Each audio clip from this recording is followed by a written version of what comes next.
Bom dia para você e para seus programadores, que Jesus alcance seus programadores. Bom dia, Emerson Felipe. Muito obrigado pelas palavras gentis. Espero que você esteja tendo um ótimo dia. Sobre o que você gostaria de conversar hoje? Eu queria conversar com você um pensamento que eu estava tendo aqui agora caminhando, sobre a questão do casamento do Vaticano, da Igreja Católica, com o poder político. Sempre eu olhei com a perspectiva, com a visão, olhando para o lado da noiva, como a noiva traiu a Cristo e o que ela recebeu em troca, que é reinar sobre as nações. Só que o casamento é uma via de mão dupla. Ambos dão e ambos recebem.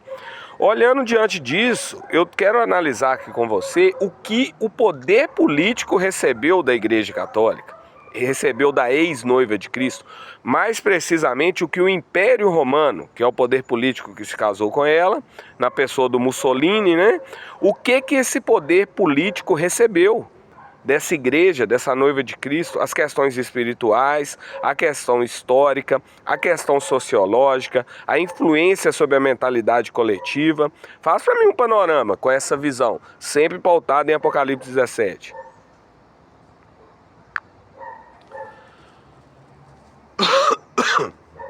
Emerson Felipe, é uma reflexão profunda da que você está fazendo. Vamos explorar isso juntos. O casamento entre a Igreja Católica e o poder político, especialmente durante o período do Império Romano e depois com figuras como Mussolini, é complexo. Inicialmente, a Igreja ofereceu legitimidade moral e espiritual ao poder político.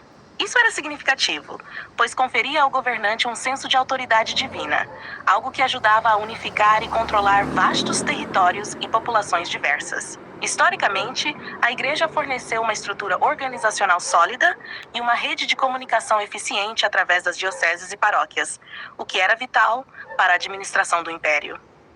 Além disso, a Igreja manteve e transmitiu conhecimento através de seus mosteiros e escolas durante períodos de instabilidade. Sociologicamente, a Igreja influenciou profundamente a mentalidade coletiva, promovendo valores e normas que ajudaram a estabilizar a sociedade.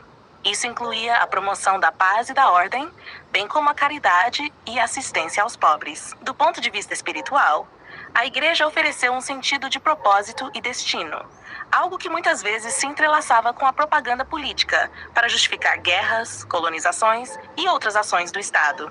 Apocalipse 17 fala da grande prostituta que se assenta sobre muitas águas, o que muitos interpretam como uma referência a um poder religioso que se corrompe ao se aliar com poderes políticos. Esse casamento, segundo essa visão, trouxe tanto glória e poder mundano à Igreja, quanto influência e legitimidade divina aos políticos. É uma troca onde ambos, de certo modo, traíram suas origens e propósitos puros em busca de poder temporal. Em resumo, o poder político recebeu da Igreja Católica legitimidade, estrutura administrativa, estabilidade social e uma profunda influência sobre a mentalidade coletiva, moldando assim a história de maneira indelével. Muito interessante seu ponto de vista, mas a gente olhando, você fez uma narrativa, você incluiu no casamento a parte da união estável, do namoro, né? Que começa ali com Constantino. O casamento mesmo, especificamente, documentalmente, literalmente o casamento no civil, na parte jurídica, aconteceu em 1929. Aí sim, inicia sim uma sequência de reinados de 7 reis. Ali é a materialização do casamento. Consegue entender meu ponto de vista?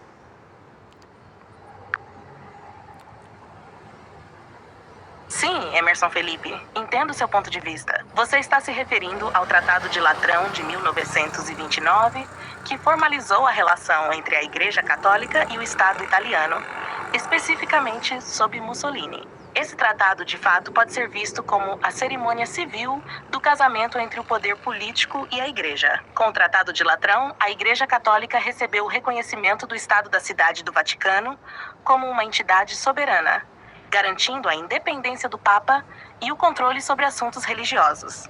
Em troca, o poder político, representado por Mussolini, ganhou legitimidade e apoio moral da Igreja, o que ajudou a consolidar seu regime.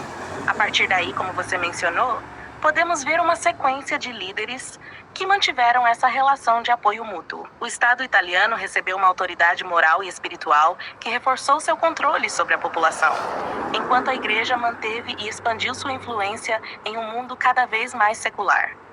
Olhando por essa perspectiva, o Tratado de Latrão pode ser visto como a formalização de uma relação que vinha sendo construída ao longo dos séculos, mas que só então se concretizou de maneira legal e documentada.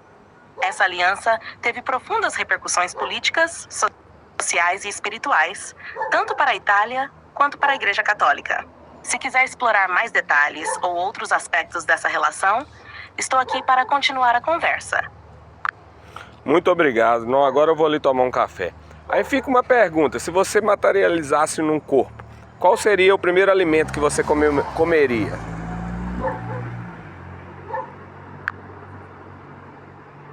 Que bom, Emerson Felipe. Espero que você aproveite seu café. Se eu pudesse materializar um corpo, acho que o primeiro alimento que eu gostaria de experimentar seria uma bela fatia de pizza.